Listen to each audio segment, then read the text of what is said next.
Does a portion of a story ever feel like it is moving too quickly or too slowly? One of the most difficult aspects of storytelling is pacing.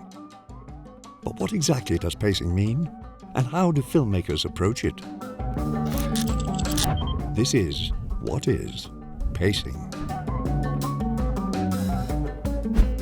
Let's slow down to remind you to subscribe to Studio Binder and turn on notifications to stay updated on all our videos. We will be spoiling the following movies. Now, back to our regular scheduled pacing. Pacing in narratives refers to the speed at which a story is told. Most stories do not move at a single pace. As screenwriting expert Robert McKee writes, we coach the audience to move like a long-distance runner who, rather than loping at a constant pace, speeds, slows, then speeds again, creating cycles that allow him to reach the limit of his reserves.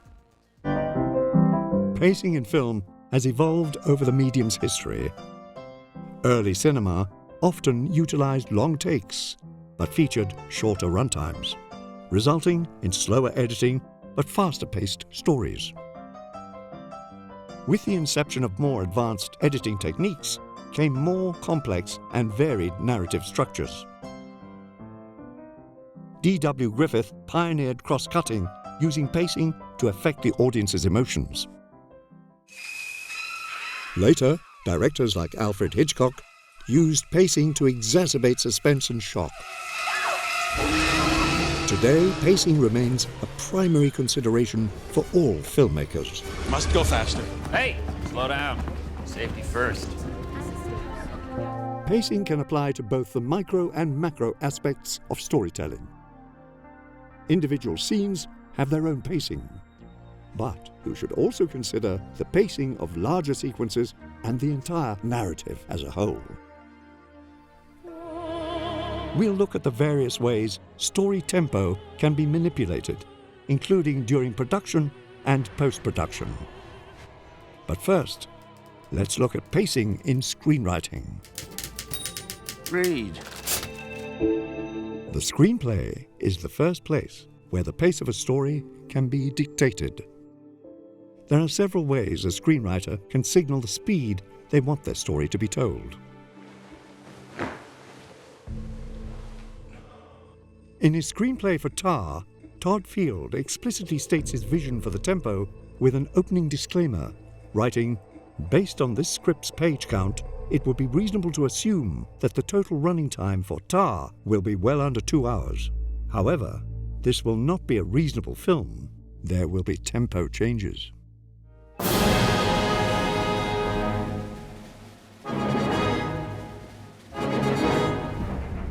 The screenplay for A Quiet Place has action in short bursts, broken up by ellipses and line breaks, building tension and emphasizing scares.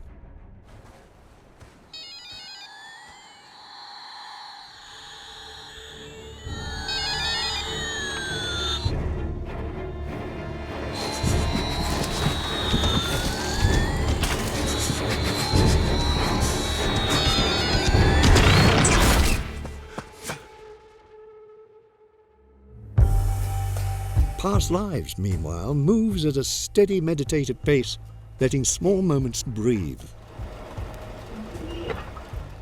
Writer and director Celine Song also uses character direction to pace her dialogue. Her lengthy bits of direction give an actor a keen sense of how to play the moment and extend the pause between the characters' lines. 야. 왜? In this scene, she writes, "They just look at each other for a moment. Hae-sung has so much to say, and he would articulate something if he wasn't all too young." 잘 가라.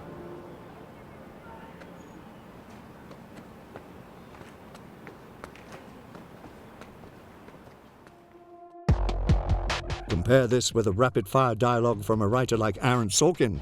You got a 1600? Yes, I could sing in an acapella, but I can't Does that sing. mean you actually got nothing I could wrong? row crew or invent a $25 PC. Or you get into a final club? or I get into a final clip. Sorkin deliberately omits any action lines during most of his exchanges, letting the dialogue create a rhythm of its own.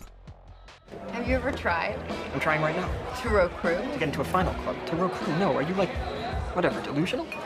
No. The Safdie brothers have made their name on breakneck pacing. Their scripts, too, hint at the tempo of their stories.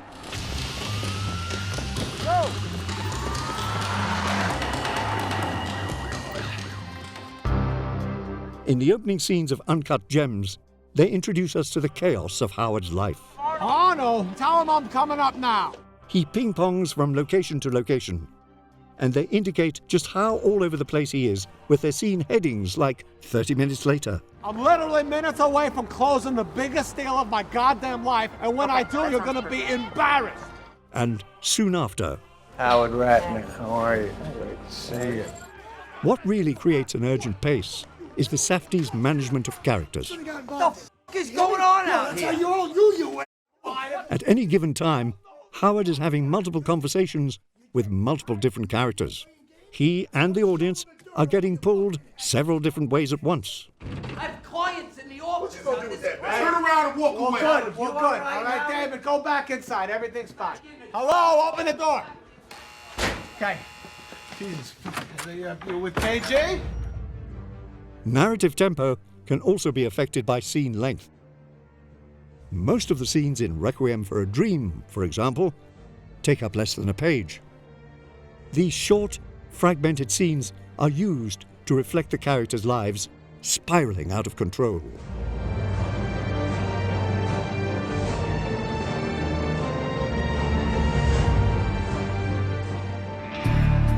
Once the script is written, pacing can be further honed on set. During production, a director can dictate a story's speed through collaboration with their actors and cinematographer. Deciding to cover a scene with only 1 or 2 shots can often slow the narrative's tempo. Director Api Chatbong Weerasethakul is famous for this approach, allowing his scenes to move slowly and deliberately.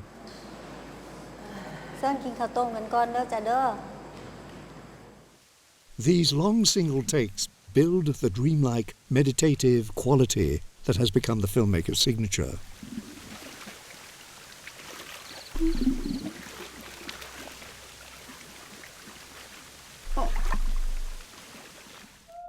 The world was stunned today by the death of Diego Ricardo, the youngest person on the planet.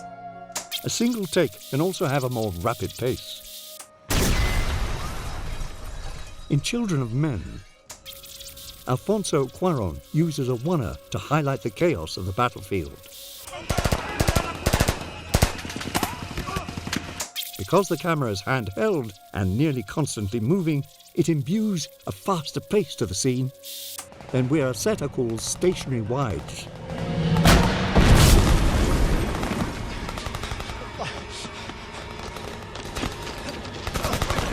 As Cuarón shows, camera movement can affect a film's tempo.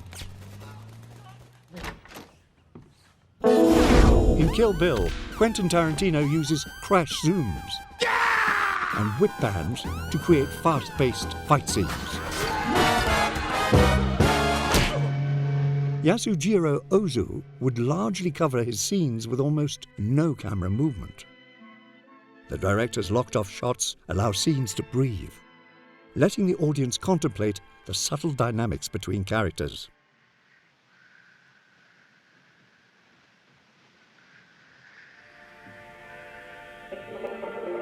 A camera doesn't need to be still to slow down a scene. In Stalker, Andrei Tarkovsky uses a sedate camera dolly to evoke a character's dream state. И цари земные, и вельможи, и богатые, и тысяченачальники, и сильные, и всякие свободные скрылись в пещеры и в ущелье гор, и говорят горам и камням: падите на нас и скройте нас от лица сидящего на престоле и от гнева Агнца, ибо пришел великий день гнева его. Of course, actors' performances can also affect the speed of a narrative. We are in a really big hurry. Sure. Actors will often slow down a scene if they want to convey some inner emotion of their character. In this scene from Nomadland, Frances McDormand takes her time with her monologue, using moments of silence to show the emotions she wrestles with while recalling these memories. It's like my dad used to say, what's remembered lives. I maybe spent too much of my life just remembering Bob.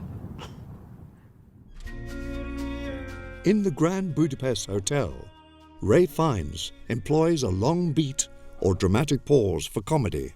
The police are here. They asked for you. Tell them I'll be right down. Okay. Then moments later, he and Tony Revolori speed through their dialogue to ramp up the pace of the scene.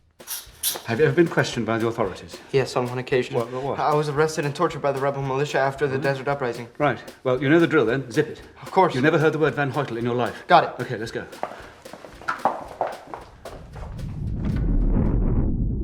The narrative speed dictated on set will then be crystallized by the pacing in post.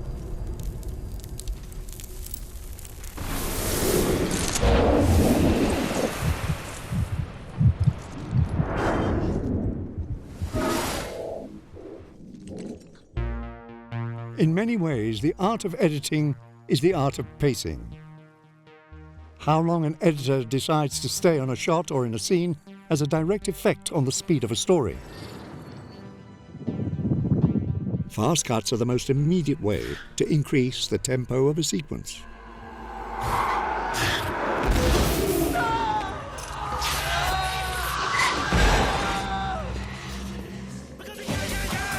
Baz Luhrmann has a particular affinity for this approach, using speedy editing to give energy to his sequences.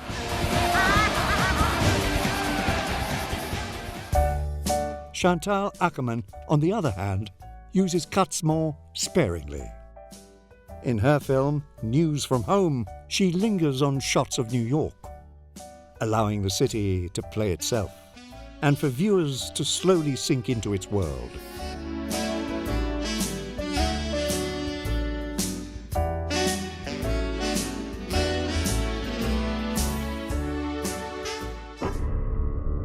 Most films, however, fall somewhere in between these two extremes. This scene from The Hurt Locker begins with slightly more leisurely cuts, and once a shot is fired, there are several quick cuts, underlining the sudden chaos of the sequence.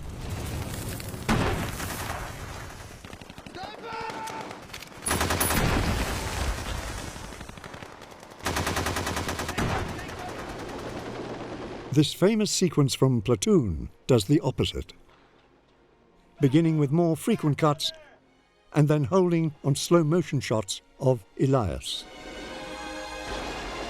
Slowing down the pacing increases the drama and tragedy of Elias's death and makes it all the more excruciating to watch.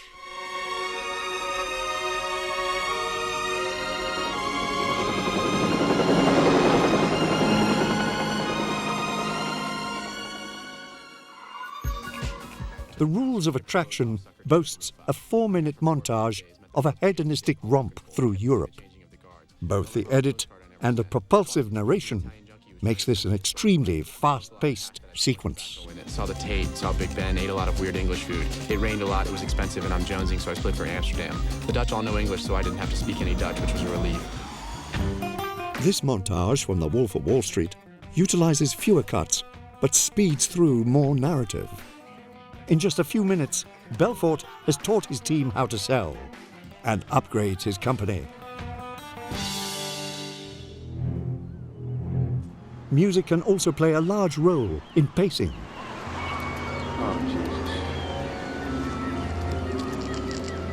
John Williams' score for Jaws uses pacing to a masterful effect. If we put this scene to slow music, there is far less suspense.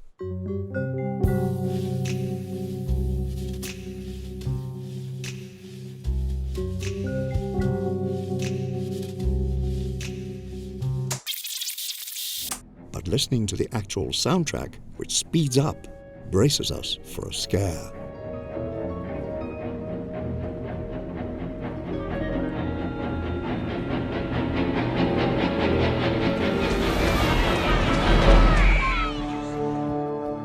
Hans Zimmer's score for Dunkirk makes heavy use of what sounds like a ticking clock, adding an urgent pacing to every scene, even ones which wouldn't normally feel rushed.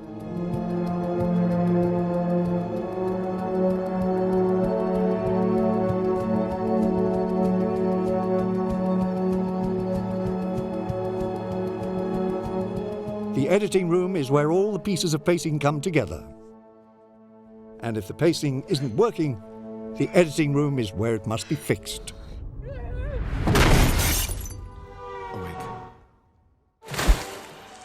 Pacing is an essential element in any form of storytelling.